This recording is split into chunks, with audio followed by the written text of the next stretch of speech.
하루 신규 확진자가 사흘 만에 300명대를 기록했습니다. 감소세가 계속되고 있지만 방역당국은 위험 요인이 여전하다면서 경각심을 늦춰줘서는 안 된다고 당부했습니다. 취재기자 연결하겠습니다. 신현준 기자. 네, 신현준입니다. 예.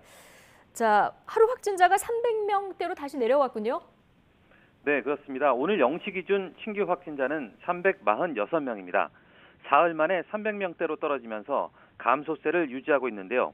특히 346명은 3차 대유행 초기인 지난해 11월 23일 271명 이후 2달 만에 최저입니다.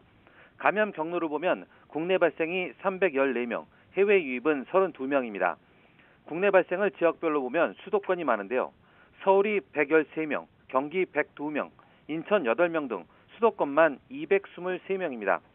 이 가운데 55명은 수도권 임시선별검사소에서 양성 판정을 받았습니다. 이어 비수도권에선 부산이 23명으로 가장 많고 경남 21명, 경북 12명, 강원 8명 등입니다.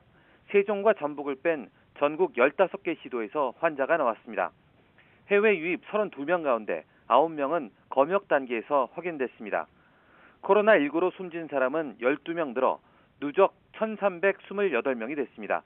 위중증 환자는 18명 줄어서 299명입니다. 네, 밤 9시 이후에 영업 제한이 효과가 있냐 없냐 정치권에서 좀 갑론을박이 있었는데요. 정세균 총리가 정치적으로 이용하지 말라 이렇게 당부했다고요?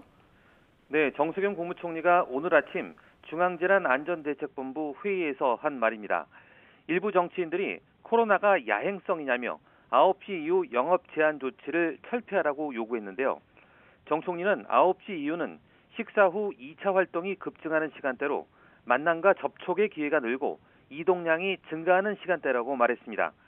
또 지난 연말 하루 1,000명 넘던 확진자가 준 것도 9시 이후 영업 제한과 5인 이상 모임 금지 효과가 컸다는 것이 대다수 방역 전문가들의 판단이라고 강조했습니다. 그러면서 그렇지 않아도 힘들어하는 자영업자의 불안감을 파고들어 선거에 이용하려는 정치인의 행태가 개탄스럽다고 꼬집었습니다. 정 총리는 또 주간 확진자 수가 3주 연속 100명 이상씩 감소하고 있지만 주말 수도권 이동과 개인 간 접촉에 의한 감염이 늘고 있어 언제라도 재확산이 가능한 상황이라고 우려했습니다.